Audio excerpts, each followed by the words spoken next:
Alors, est-ce que je peux avoir un peu plus de lumière? Non, c'est bon? Voilà. Donc, Margot, j'ai vu ton message là sur Facebook. Un petit help. Donc, alors, souvent, quand les gens font leur nœud coulant, peu importe l'ouvrage, ils ont tendance à répéter les cercles magiques qu'on fait pour les amis du Rémi. Enfin bref, pour toutes sortes d'ouvrages. Voilà. Et c'est souvent le fil de l'extérieur qui va réguler la maille. Hein, donc c'est celle-ci, c'est le fil extérieur qui régule la maille. Le problème, c'est qu'à force de tirer dans les lavages et les machins, ta maille, un jour, il n'y en a plus.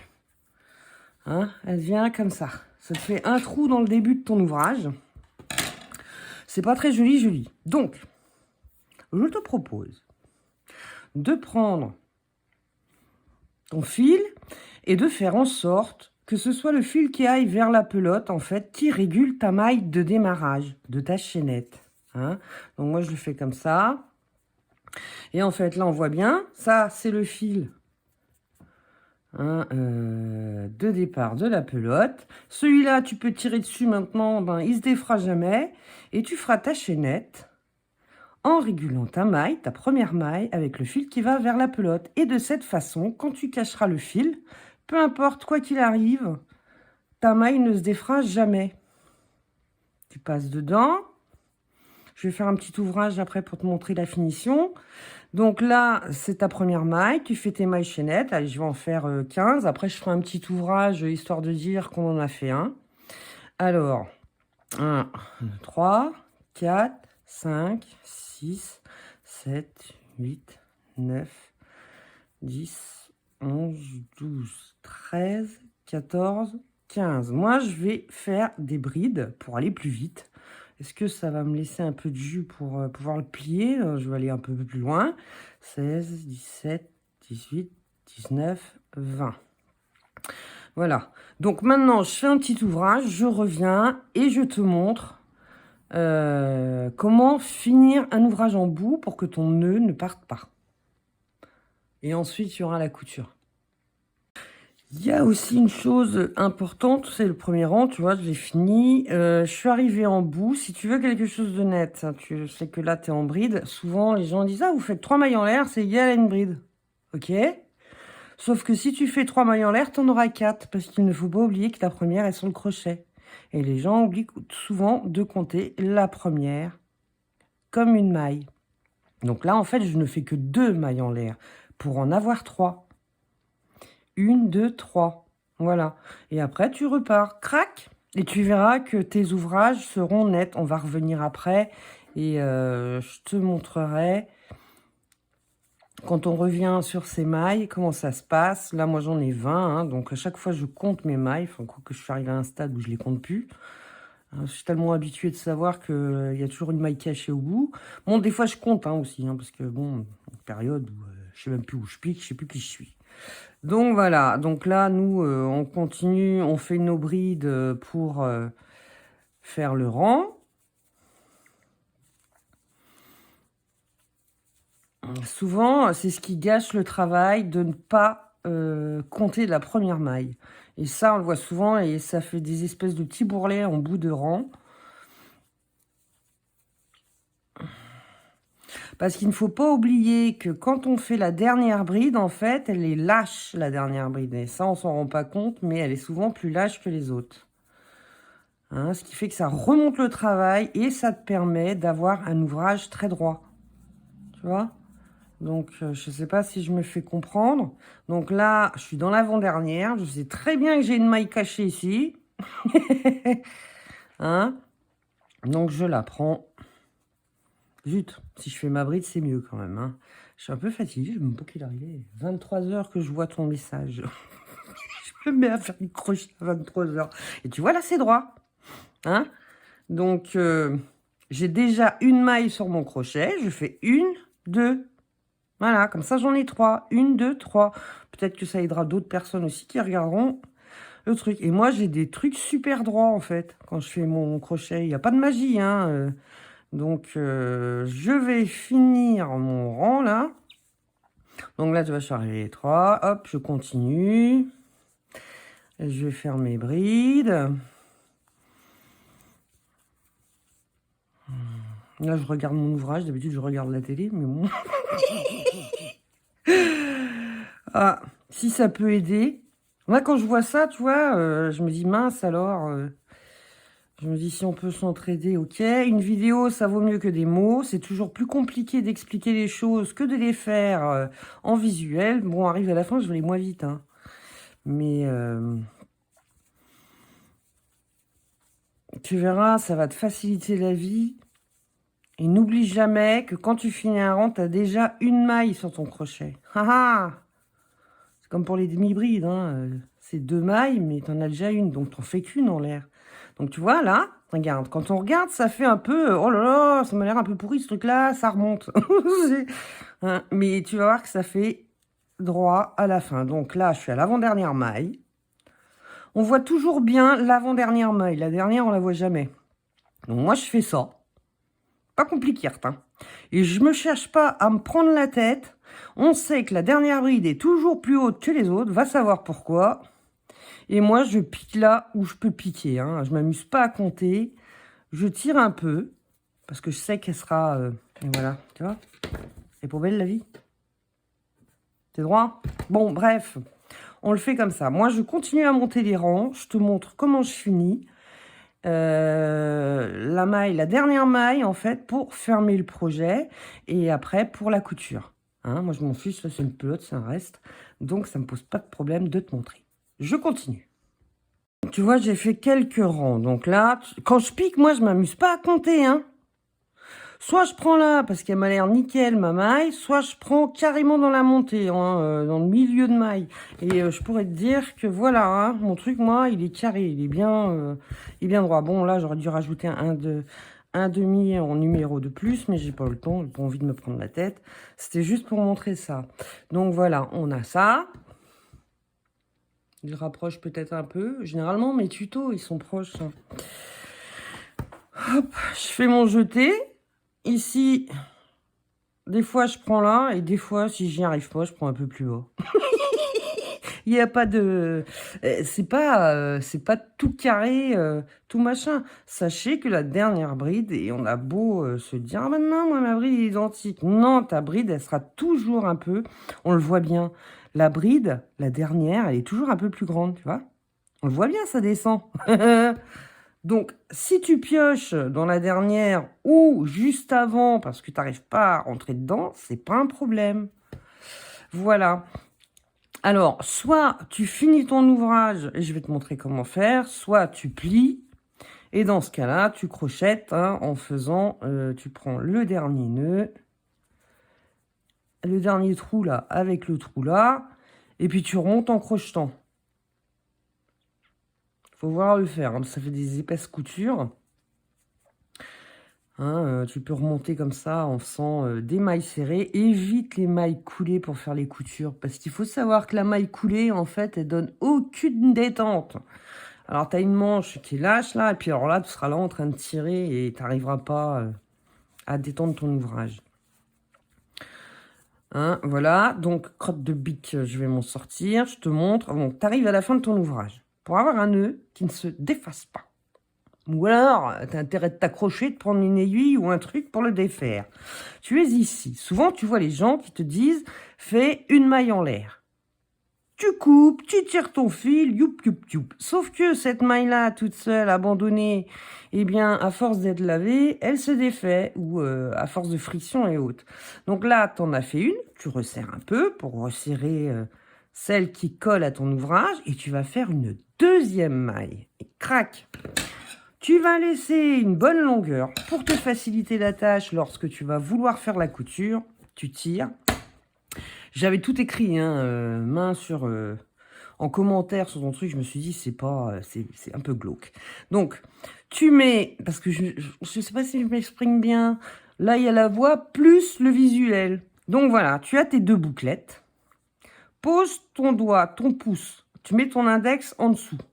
Tu coinces avec ton pouce le haut de la boucle. Tu emmènes ton fil sur ton autre main, là, et tu tires. Tu tires comme une damnée. Et tu vas voir que ça va te faire un nœud, mais rikiki.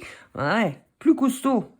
Voilà. Et là, tu le vois pas, ton nœud. J'allais dire un gros mot. Tu vois pas ton nœud. Oh, niche bourranquette, comment vais-je faire pour le cacher? Alors, tu peux choisir soit de le cacher maintenant, soit de le cacher après avec ta couture. Je vais te montrer une autre façon de coudre. Enfin, le démarrage de la couture. Je vais pas faire la couture parce que, bon, vu l'heure, je vais aller peut-être faire dodo. C'est pas sûr. Voilà, quand tu as ton ouvrage. Alors, on va se rapprocher encore. Parce que moi, d'habitude, je suis vachement plus près. Je devrais faire ça, peut-être, sur mes tutos, là, sur ma chaîne. Donc, j'ai mon nœud qui est ici. Je veux le cacher, mais je veux pas que ça m'embête. Je ne coupe pas sur la finition, là. Hein? Jamais, jamais. Je vais coudre. Je vais le passer dans l'emplacement qui sera cousu. Donc, j'y suis. Mais, alors, j'ai mon nœud ici. Tu peux parfaitement le passer dans la maille qui colle ton nœud. Tu le passes dedans et tu longes. Voilà. Tiens, dis donc, je vais le sortir là. Crac, t'es pas obligé d'aller super loin. Voilà, tu tires gentiment, tu fais rentrer ton nœud dans ta maille. Je t'ai caché, ouais, youpi la vie. C'est tout discret parce que quand tu le tires avec 2 mailles, il devient tout petit. Et je peux te dire que j'ai déjà essayé d'enlever des nœuds comme ça avec 2 mailles. Accroche-toi à ma Jeannette. Tu es ici, ton fil est là. Tu ne le laisses pas juste comme ça parce qu'à force de lavage, ton nœud va partir de son emplacement. Et ça, j'ai beau le répéter, il y en a plein, ils ne croient pas. Soit, tu vois, ton nœud, il sort ici. Soit tu te déplaces un peu avant pour laisser de la matière dans ton retour, parce que tu vas revenir dans ton fil pour le coincer. Ou soit tu pars un peu en arrière et tu reviendras par là où tu es passé. Ce qui fait que tes fils vont se croiser et qu'ils ne doivent pas s'en aller au lavage. Ou peut-être, il faudra enlever peut-être un tout petit bout de fil qui dépassera. Et encore. Donc, moi, souvent je vais vers l'avant, là je vais le faire sur l'arrière. Donc je laisse un peu de matière. Parce que si je repasse au même endroit avec mon fil il va se barrer. Hein, il n'y aura rien pour le retenir à ce niveau-là. Il faut que j'ai quelque chose qui le retienne ici. Donc, je vais aller sur l'arrière de mon fil et je reviens par le même emplacement où je suis passé pour venir. La poubelle, hop, je vais passer dans ma petite maille. Elle est pas mignonne. Et puis si vraiment tu as peur, tu repasses une 3e, dis donc. Non mais je me moque pas, mais c'est vrai, hein, moi au départ, quand j'ai fait des ouvrages, j'étais comme toi. Hein, au tout début, quand j'ai commencé, il y a 30 ans, je faisais des trucs, c'était un peu barbare. Hein. Les machins, il y avait des trous, ça partait. C'était pas joli. Donc là, je suis là. Eh ben, nickel, chrome ma boulette. Hop là. Crac, je coupe. On le voit pas. Et je t'ai caché. Et mon nœud, il est nickel. Tu vois? Hein, bon, là, c'est un autre truc. Hein. C'est ma maille, c'est mon fil qui s'est dédoublé. C'est de la merde. Tu veux faire une couture pour rassembler les deux côtés. Escúchame. Tu prends ton fil. Si tu fais un nœud de départ, on voit des gens faire des nœuds de départ, mais il existe des fils, comme un mélange d'acrylique avec du mérinos, par exemple, qui sont super lisses. Alors, tu vas faire un super ouvrage, tu vas vouloir faire ta couture, ça va se barrer au lavage. Et pourquoi donc? Parce que le nœud n'a pas été fait correctement. Moi, je ne fais jamais de nœud, là, où on passe comme ça, et puis je fais mon nœud, méthode ancienne, je fais ça, et crac, crac, crac. Non, pas du tout. Je reprends mon fil. Je fais ça même pour mes couvertures parce que les toutes premières, il y avait des fils qui se barraient dans tous les sens. Donc, tu prends ça. Tu le fais de la même façon que tout à l'heure. Il faut faire un nœud pour le démarrage. Hop, crac, j'ai fait mon nœud qui se régule avec la maille qui se régule par le fil qui va vers la pelote et non pas le fil extérieur. Comme ça, ton démarrage ne se défera jamais. Et tu finiras de la même façon que tu as fini ton ouvrage tout à l'heure avec tes brides. Ou autre chose, ou peu importe, on s'en fout. Donc là, alors, on se dit que c'est à l'aiguille. Crac, crac, crac. Je laisse de la longueur. J'ai mon joli petit nœud.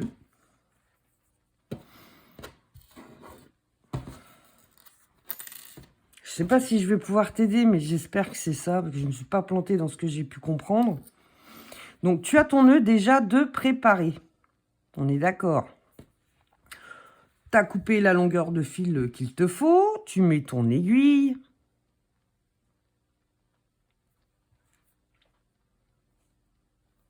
Voilà. Et tu te dis, tiens, dis donc, hop, on va faire la couture. Donc là, je me prends la maille là, sur le côté, la bride, et je vais taper dans la seconde, qui est ici. Je tire. Je prends mon petit nœud qui se régule, et je passe mon aiguille dans la boucle. Tu vois ce que je veux dire? Hop. Et après, tu tires, tu tires, tu tires. Tu tires pour resserrer ton nœud. Et voilà, tu as ton nœud de départ. Et celui-là, ma biquette, il n'est pas prêt de partir. Et quand tu voudras faire ta couture, enfin cacher tes fils, tu reprends ton fil comme tout à l'heure. Et tu passeras dans la longueur de couture que tu auras faite. Hein. Donc les deux là seront cousus. Tu passeras dedans une fois. Tu laisseras un peu de matière et tu reviendras dans l'autre sens. Tu couperas à ras de ton projet et normalement, c'est finger in the nose. Tu ne devrais plus avoir de problème pour tes coutures. Je pense que là, ça va. Il y a peut-être d'autres manières. Hein. Je ne suis pas parole d'évangile. Hein. Mais moi, je sais que je pratique comme ça depuis longtemps parce que j'en avais marre de voir des trous au tout début quand j'ai commencé dans mes ouvrages. Tu passes des heures à faire tes ouvrages.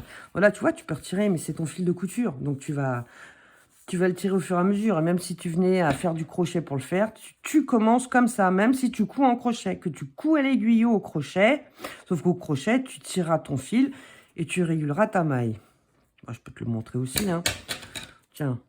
Bon, ça, c'était pour l'aiguille. Et la maille du crochet, c'est pareil. Si tu fais des coutures au crochet, tu prends, c'est le fil, on dit que ça, c'est le fil vers la pelote. Hein, tu prends ton fil.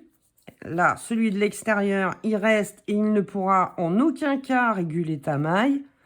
Ce sera toujours le fil qui va vers la pelote. Tu veux le mettre au crochet. Moi, je passe par là et je passe par ici. Et je ne vais pas me prendre la tête. Hein. Je vais mettre mon fil sur, enfin ma boucle sur mon crochet. Je tire hein, pour le serrer autour du crochet pour qu'il puisse passer dans les mailles sans m'embêter. Donc ça, c'était un autre fil de tout à l'heure. Ton fil là, tu le ressors. Hop là, il pendouille. Et hop, tu tires. Tu fais ton jeté. Hop, et tu le passes au travers de ta boucle. Et c'est parti, mon kiki. Si tu veux faire une couture au crochet, t'es parti pour la faire. Et ce nœud-là ne se défera jamais. Et si tu arrives au bout et que tu fais les deux mailles en l'air et que tu tires comme une tarée sur des boucles, promis juré, il tiendra dans le temps. J'espère que ça a été, que j'ai pas été trop lourde non plus. Et puis j'espère que c'est bien la réponse à ta question. Et si tu en as d'autres, n'hésite pas à me contacter. Moi, c'est Mamisso. Hein. Donc, de toute façon, tu me trouves sur YouTube ou des fois sur les groupes à regarder et puis à aider quand je peux.